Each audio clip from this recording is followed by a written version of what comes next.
much for inviting me to give the lecture. So I'm going to discuss language impairment and criminal justice processes. I'll touch on evidence for people with communication difficulties being overrepresented in the criminal justice system, the potential value of speech and language therapy in terms of reducing the risks of offending, the demands on language required by criminal justice processes, the impact of special measures such as registered intermediaries on justice processes, and implications for speech and language therapy provision and also the administration of justice. So that's quite a bit to get through in the next 50 minutes. So just a quick word on numbers. This is from the Youth Justice Board report. They produce an annual report which is actually very interesting. So 1,068 10 to 17-year-olds classed as children in custody, 5,939 young adults 18 to 20 years, and then 98,000, actually almost 99,000 proven offences, so not just allegations, proven offences by children aged 10 to 17.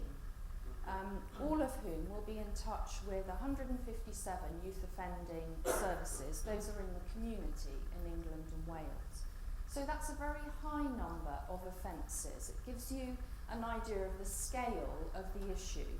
Some of those children may have committed more than one offence, but then there are also 17 to 19-year-olds to get in the mix as well. So it gives you an idea of the scale of the issue. So what I'm going to start with is a quick case study of a young offender that we'll call B, just to try and show you the effects of having speech, language and communication difficulties in this sort of setting. And that's kind of what it looks like inside for any of you who've not been inside this type of organisation. So it's very bleak. It costs £60,000 a year to keep a young person in the institution. That's the dining hall, so it's all hard surfaces, very echoey. So this is where B is. He's 16 years and 11 months. He's had quite a difficult background and he has been in care. He's been to a number of boarding schools. It was pretty clear they were some sort of special educational provision, although he didn't know what type of school he'd been to, and his records, or at least the staff around him, weren't aware either. He hadn't really been to school definitely from 14, a bit hazy before that, and he hadn't passed any exams. However, he's willing to attend education, and by no means all young offenders are willing to do that, but he's finding English really hard, and he thinks this is because of his reading difficulties, which he's always had. So he gets into trouble for sort of messing about, nothing drastic, but he will mess about and be sent back to the wing, which is the residential area. And he's noted to often be on bronze level, which means he's on the basic level. You start on the basic level and then you go to silver, then to gold. So you have to be well behaved to move up a level, and people try very, very hard to be on gold level because you get a TV in your cell. And so that's something to really aim for. But he's constantly sort of sliding back when he improves. So he's not really coping terribly well with the regime. His assessment shows very fast bursts of speech, poor articulation. So sometimes it's quite difficult to understand him, especially when doors are slamming, that sort of thing. His spoken vocabulary, tested by the KELF, meets the criteria for his age. But when it comes to sentence level, his scores are quite low. So the suggestion is that he has difficulty using language to convey meaning. And that's what you experience when you talk to him in a more sort of functional way. Understanding spoken paragraphs, he only really picks up about a third of the information. and he failed a verbal deduction task. So you can see that he's got some difficulties there. If you talk to him about those difficulties, he won't admit to having difficulties, but he will talk about getting stuck on words, not being able to tell people what he needs. He realises that other people say much more than he says. He finds it quite difficult to talk to staff, sometimes to think of what he wants to say. And I've already mentioned him having problems following routines and fitting into the expected pattern. So as I already mentioned, if you ask him if he has difficulties, he will say no, but he actually won't admit to any difficulties, which is very, very common in this population. That's why actually talking to the person about what happens when you don't know what to say, getting that conversation going will give you the information that you want. So this is very common, and again it suggests that we need really to test people. We can't rely on self-report in this population where it's so important to the individuals to not admit to any kind of weakness or difficulty. And the other issue, I'm sure probably I don't need to say this to most of you, other people will dispute whether he's having difficulty because there's so much use of closed verification questions where the required answer is obvious. And the one that worries me the most is, do you understand? It's so obvious that you should say yes. So people like B will say yes, and then others will say, you see, he does understand. So what's the effect on B? Well, he's already struggled at school. He's completely disengaged with school from 14. He's come into the institution not long before I was talking to him, and there's quite an extensive induction process, which is a very good thing, but it consists of answering questions, filling in forms, being given large volumes of information, and I would seriously question how much of that he's been able to really understand and process. What he actually does when he's not sure what people are saying or isn't able to get his meaning across is he opts out. He wants to be invisible. He doesn't want to get into trouble because his aim in life is to join the army. So voluntarily he talks to no one, and what does he do when he experiences a communication breakdown? He does nothing, he'll forget it. So you can see there that the issues are likely to compound. If someone argues with him or questions him, it often ends up in a fight or an exclusion, and then he'll be back on bronze level again. He'd attended a review board, which would take place just a little while after he comes into the institution, and he said that he'd understood 1 or 2 bits, but he couldn't give any sort of account of what had happened, what they would be requiring from him. He's often excluded from groups, and he's not sure why. He knows he mustn't get involved in fighting, but beyond that, he's not clear what the issues are. He wanted a garden job, but he was refused because he was too high risk. And when I asked him, he didn't know what that meant, but neither did he know why he was a high risk. So essentially, he's not addressing any of his issues. And what's likely to happen to him? Well, 72% of young offenders re-offend within 12 months. Those are the most recent statistics. So he's not really addressing his problems, and he's likely to follow that pattern. So I hope you can see there the impact of communication difficulties on these young offenders. And really what you see here is a whole series of lost opportunities for identification and remediation of language problems. He's been to school at least at 14. He's been to a special school, possibly more than one. He's had long-standing literacy problems. He's been in the care system. He's known to have been not in education, employment or training since around 14, and he will have been in contact with youth justice services in the community. And at no point have his communication problems been in any way signposted or recognised, which obviously is a huge problem. So is there something very unique about him? Well, no.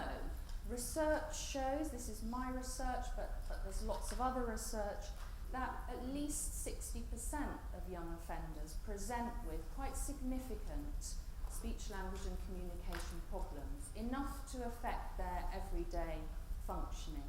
And that's been replicated in other studies in the UK, in a series of different situations, but also internationally, in Australia by Pamela Snow, in Canada by Cohen's group, and in the USA by Sanger's group. And all of the research has found similar figures, sometimes higher, sometimes a little bit lower, depending on probably the test used, but also the exact population, because there are different criteria for example, community management versus incarceration in different countries. So this research suggests that the type of problems that you saw in that case study, of course not all of the young people will have the same communication problems, you see a very wide range, but there are a lot of them. So why might this be? Why would we see such a large proportion in the offender population? Well, you all know that speech and language problems are very common in terms of developmental problems. So 6% of children have these problems in the absence of other developmental disorders. And that figure goes up to around 31% in areas of lower socio-economic status, or there is some more recent research that it could be as high as 50%. So it's a very common problem, and children who enter school with language difficulties are at risk for literacy difficulties, behavioural problems and psychological problems.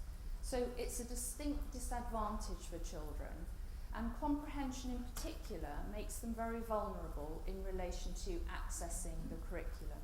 So you have really this compounding risk model where reduced oral language creates a risk for literacy, which is a risk for education. If you're not involved in education, if you're not succeeding in education, that's a further risk factor for mental health and other behavioural problems. And then all of those factors are risks for offending. And I'll look at some different populations now to try and give you an idea of how we see these compounding risks in different populations. But before we do that, it's important to think about adolescents. Relatively recently, research has confirmed that language development continues in adolescence, and that creates quite a lot more demands on language and demands on young people who may or may not have adequate language skills. So adolescence is synonymous with the teenage years, 3 to 19, and we know that language development continues.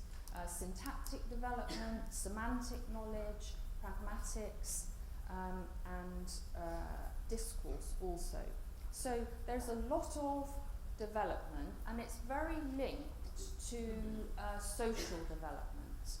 So there is this shift from family-centred life to peer-centred priorities. And so there's this sort of gradual and subtle change in use of language that in order to meet the demands of schooling but also social life. So as your verbal skills through this period are refined, then that's necessary for outcomes such as academic achievement, employment and financial independence. So there's an awful lot of demands.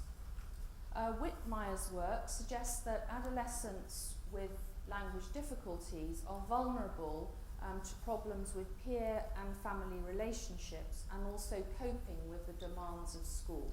So if your language skills are compromised, then you're not in a good position to cope with all these extra demands. And we know that there is a huge amount of development in the adolescent brain. Blakemore's work and others have shown us that the prefrontal cortex and the temporoparietal areas, which are very important for language, show huge development. So for example, increases in myelination to allow faster processing, and reduction in grey matter, which allows you to shift cognitive strategies. They would just be a couple of examples. So there's an awful lot of layered complexity coming in during this adolescent period. And I think it's reasonable to hypothesize that this development is going to be, or is possibly disrupted in young people who go on to offend. They're often not in school. So all that development that should be happening may be compromised further. We also know that during the school years, loneliness and peer rejection can contribute to adverse mental health outcomes. And problems with peer interaction create vulnerability for association with people already involved in crime. So if you can't negotiate a sort of peer network or a position within a peer group, then you're likely to associate with people outside of normal peer groups. And often when you talk to young offenders, that they will talk about the fact that they were no longer in contact with previous friends or previous family connections. They got involved entirely in groups that are involved in crime. And just to think a little bit more about the role of language in peer groups, Eckert's work is very, very interesting about the role of language in maintaining adolescent peer groups and using language to demonstrate status, cohesion, trust, but also entitlement to knowledge. If you're interested in that area, it's a really fascinating paper. And Patton has done some work around gang cultures, and rejection from both family and peer groups, but most significantly peer groups, is thought to underpin gang cultures. Patton carried out interviews with 50 gang members, and they all reported that they had failed in school, although interestingly a number of them had really enjoyed sort of junior school, elementary school, and then had started to have problems in senior school. And it's also really interesting that in gang cultures, much simpler language is used, including non-verbal hand signals, which are used to sort of reinforce a kind of language of its own within particular gangs. But it is thought to be a much sort of simpler form of language. So what's also happening during this period of adolescent brain development are behavioural changes. So adolescence is associated with increased self-consciousness, increased peer influence, as I've already mentioned, and also risk-taking. And some of those risks can directly compromise cognitive development. For example, smoking cannabis, which can affect verbal memory. And it's very interesting to note that many psychiatric conditions have their onset in adolescence. So it's a very vulnerable time for development. And we now know that significant psychiatric conditions, such as schizophrenia, involve a complex interplay of genetic factors, perinatal exposure to environmental insults, developmental problems, and maybe in the mix there early adversity such as abuse or other lifestyle factors. So it's very, very complex, and and huge demands on language. So, what's the basis for me claiming that speech and language difficulties are a risk factor for offending? There are now 4 longitudinal studies, all of which conclude that language impairment is a significant risk factor for offending. And these studies have taken place with different populations, so Canada, America, Clegg's study here. And about a third, in Clegg's study, about a third of children with language problems went on to develop mental health problems, and about half criminal involvement, some of it very low level. And the Danish study even starts to look at implications for different types of language disorders. Unfortunately, it's the only study I can find, but Denmark does have regular screening of children's language in the way that we unfortunately don't have here, but there is very little written. So we do seem to have evidence, and there are more longitudinal studies that we'll be reporting over the next few years, so we may have some further evidence. But if we look at populations that tend to be overrepresented within criminal justice, we see again these risks coming in. So if you take looked after children who are in care, they're about 1% of the population in England, and if you take those ones who are in residential care, 63% are reported to have language impairment, so that's a very high proportion.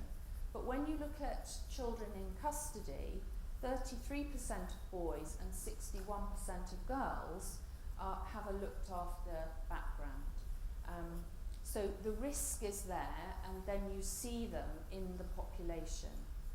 Over 4 out of 5 of young people not in education, training or work are reported to have speech and language problems, and over 60% of children facing school exclusion. So they were children at the last point before potentially being excluded from school. And Julie Clegg found 60% had problems. And then if you look at the background of the young people in the young offender institutions, 88% of boys, 74% of girls have been excluded from school, 36% of boys, 41% of girls, 14 or younger when they cease to attend school, whether excluded or not. About 25% have special educational needs, which are clearly recognised, 46% underachieving at school, whatever that means, and 29% have difficulty with literacy and numeracy. And those are the figures from the Youth Justice Board itself. And clearly there is growing awareness that these types of difficulties need to be recognised. So the very least we can say about those young people is that they're not benefiting from the protective effects of education. And one of the things I think is very important to the speech and language therapy profession is that language schools are so important for access to the curriculum, and I don't think we're always vocal enough about that point. There's also quite a lot of evidence for lack of intervention around language difficulties, not least very clearly articulated in the Burkow review. I'm just remembering there was an event about the review. John Burkow was here presenting in this very lecture theatre. But we saw there in that report, very, very detailed, that particularly when people go beyond primary school, so that teenage period when we have all that development, all those additional demands on language, young people were likely not to be receiving support for their language difficulties in many cases. I've already mentioned Julie Clegg's work. Again, this was the report on children who were about to be excluded from school. She showed that they had significant language problems, but there was no support for that. The Stringer and Lozano study is a study of teenagers in a school for children with emotional and behavioural disorders. So those children clearly had problems, but they weren't being supported around their language difficulties. So that might lead on to a question about whether speech and language therapy actually does work for young people. I think it's very important to remember that there is a lot of evidence for the value of speech and language therapy that is outside of the offender populations, but it's hugely relevant. After all, they are the same children. You might have seen them at an earlier point, you might have seen them in school. I showed you with the example all the points at which intervention should have been possible, but somehow hadn't occurred. So for example, if we took specific language impairment, SLI, there are really good studies that show that with ongoing support, young people who still have the language problems have better language and a better educational outcome. It might not be quite as good as children without those problems, but the intervention pays off, the support pays off. And you can replicate that in lots of other areas. This is just an example. In research that addresses particular disorders. And I think it's important to remember that research will still apply to these populations. So I get incredibly cross when people say there's so little research on offenders, because really they are the same population. And then, of course, more recently, there are some studies that show that if you add speech and language therapy into a youth offending service or youth offending team, so that would be a community team, then you can show improvement in language on standardised tests. As well as showing that improvement on the tests, which is of course what you need to try and convince commissioners and the chair of the Youth Justice Board and people like that. But if you actually talk to the staff about their perceptions of embedding speech and language therapy within a youth offending team, they're very, very positive. And they talk about actually understanding what the language difficulties are, understanding the implications for their work, and therefore the need to modify the programs. Children who are within or receiving services from a youth offending team do now have access to quite sophisticated interventions around the way that they think, the way that they behave, and of course preventing reoffending.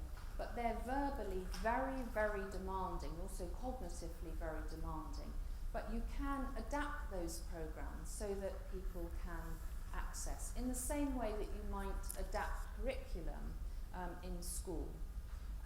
So it helps the staff to understand the language problems, to be able to facilitate better communication.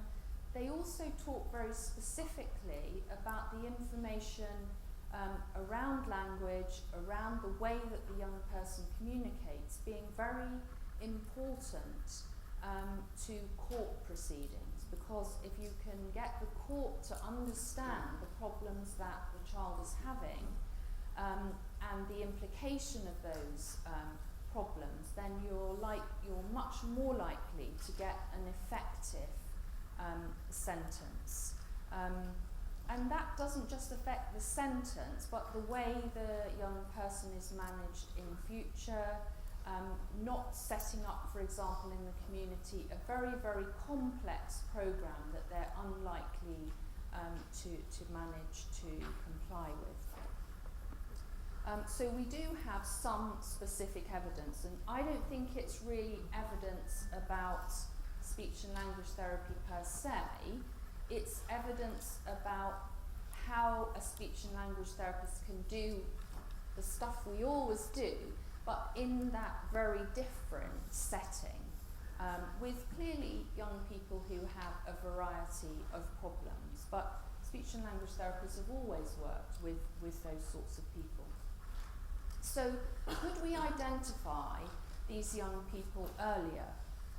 Well, we seem to be able to identify language problems in looked after children, children excluded or at risk of exclusion, children who are not in education, training or work, children who are in touch with criminal justice services in the community. Research has shown that we can do it, although of course it's not always done. Another route into criminal justice services is the secure children's homes, and I've recently had an opportunity to consider some children in these settings. So the secure children's home, there's a small number of them in England. You can see from the picture that compared to the young offender institution that you saw earlier, it's a much more homely environment. The staffing ratio is much better, and the multidisciplinary team provision is also more sophisticated. So we were able to obtain data on a consecutive cohort of 118 males entering a secure children's home in the north of England over 22 months. So it's just as they came in. They were screened using 4 of the KELF subtests that you can see up there, so a sort of standardised language assessment, also the British Picture Vocabulary Scale, and an observational social skills assessment, which was the therapist's own assessment. So this sample is a younger sample. The youngest was 11 years, 11 months, the average 15 years, 2 months. 31% had been in care prior to entry to the centre, 12% had an educational statement, and 20% had a diagnosis of mental illness. Nearly half had a history of illegal drug use. 9 had transferred from another custodial establishment. Only 2 had a record of speech and language concerns, not necessarily a diagnosis. We even looked for just a record of concern.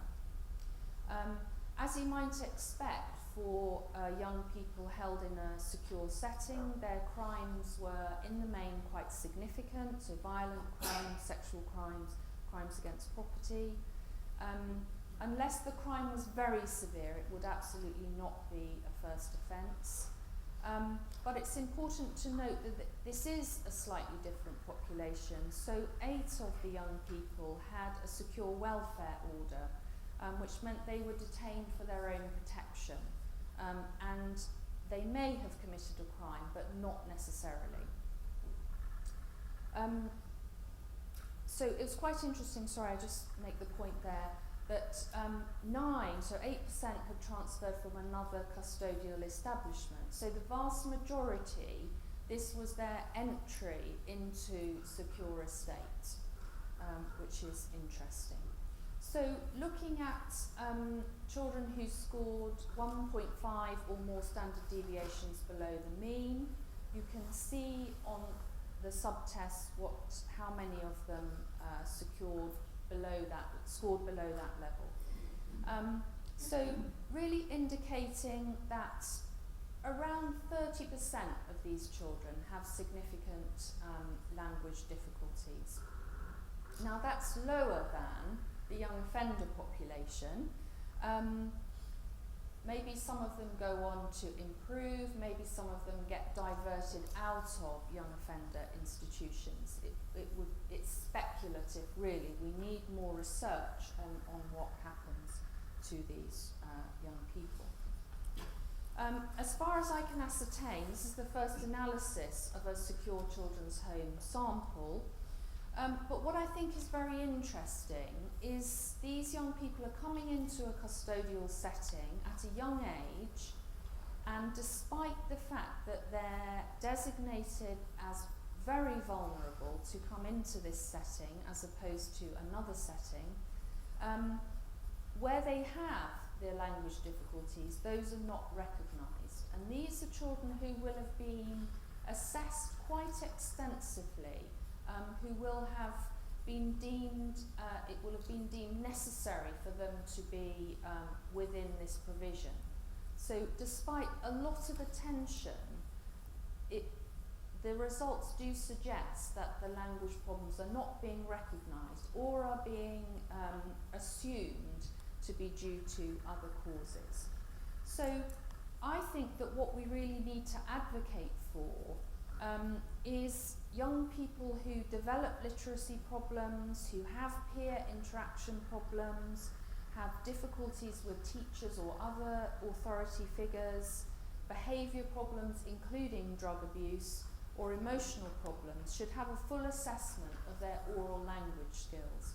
We know this population have had a lot of attention, but still their language difficulties are not being recognised.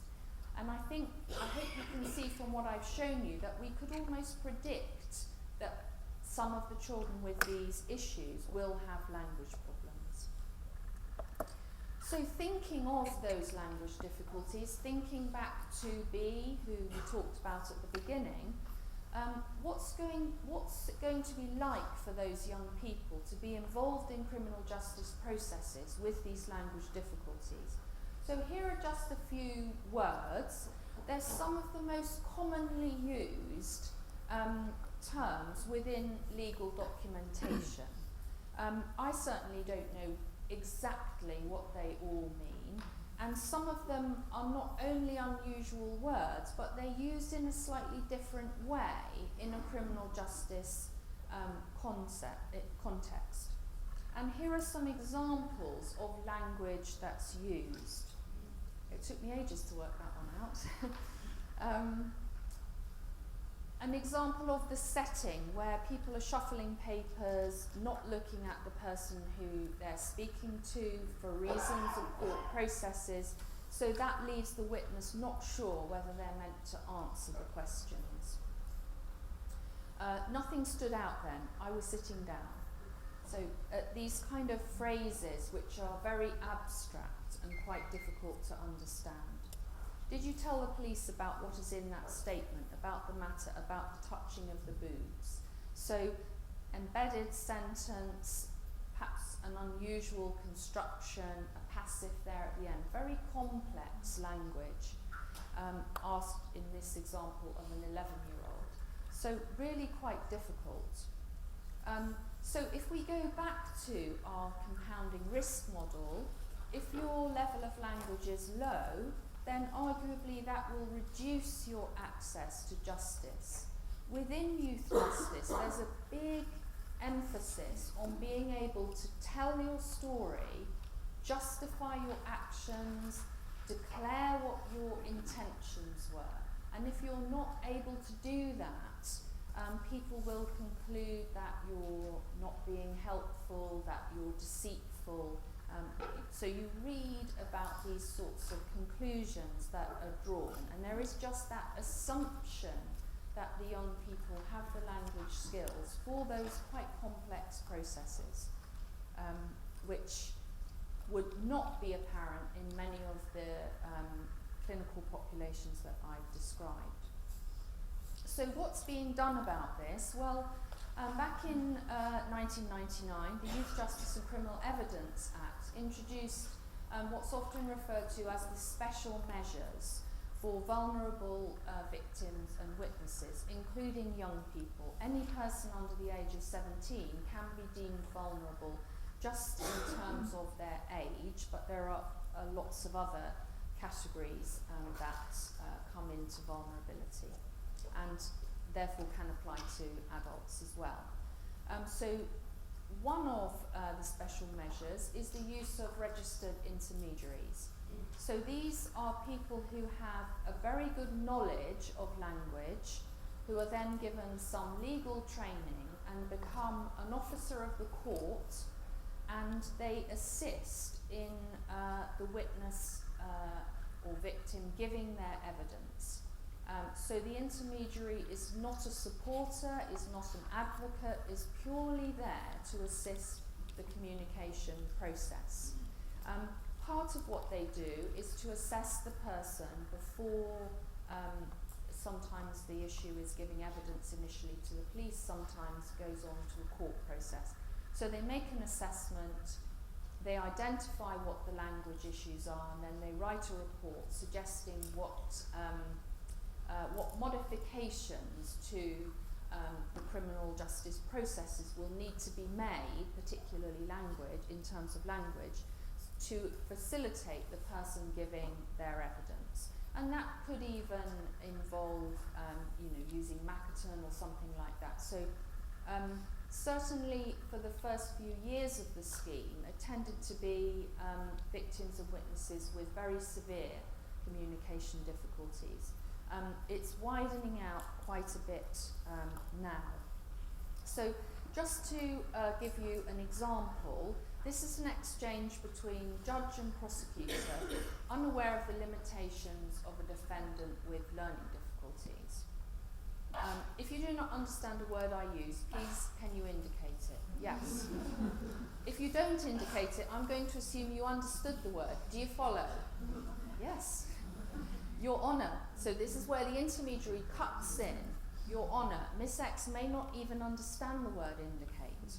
And they will have been a discussion with the judge and the barristers, etc., before this. So at this point, the intermediary will feel that they're not sticking to the rules that have been agreed, so she cuts in, and it's their job to do that. Judge, hang on, let's keep a balance here. Miss X, if you don't understand Mr. Y's questions, you say so. That is simple. If you don't say that you don't understand, we are entitled to assume that you do understand. Okay, yeah. That is pretty simple with the problems you have. Either you can tell us you understand or you don't. I don't see a problem with that.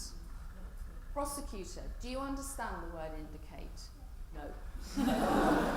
Okay, so that's a slightly flippant example to make a point, but it gives you an idea of the sort of complexities around language that are involved in these processes.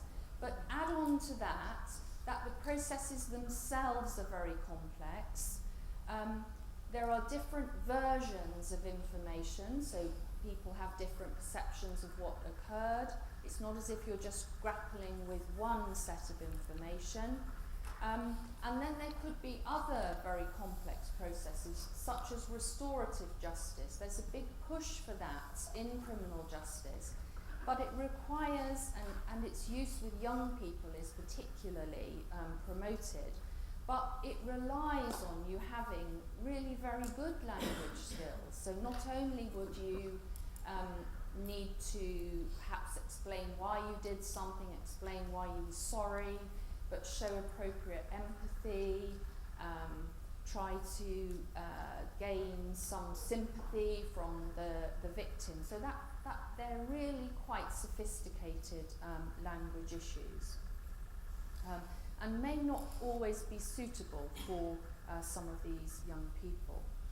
So what's happening with the Registered Intermediary Programme is that there are now over 300 referrals a month, and that's gone up hugely recently, and that's thought to be due to raised awareness, particularly around the child sexual exploitation trials. Joyce Plotnikoff and Wilson have a book coming out next year which will give much more information and evaluation. Many intermediaries are speech and language therapists, but not all intermediaries. I just wanted to mention the Advocates Gateway, which is hosted by the Advocates Association. So this has come from the legal world. Registered intermediaries have had a lot of input. There's lots of information encouraging lawyers to think about how to communicate with victims and witnesses who have language issues, lots of information about use of registered intermediaries. So you may find it useful. The law has been passed to open up intermediaries' usage to defendants. Occasionally a judge will insist on a defendant, so that's the accused, having an intermediary, but it's fairly rare. although the law has been passed, it hasn't yet been enacted, so we're hoping that that will occur. So it would seem very, very important to try to identify young people with language difficulties before they slide into crime, involvement in crime, peripheral or direct, and then present to criminal justice services. There's been some very helpful discussion recently around needing much more of a public health approach to child language as opposed to a sort of clinical referral diagnostic model.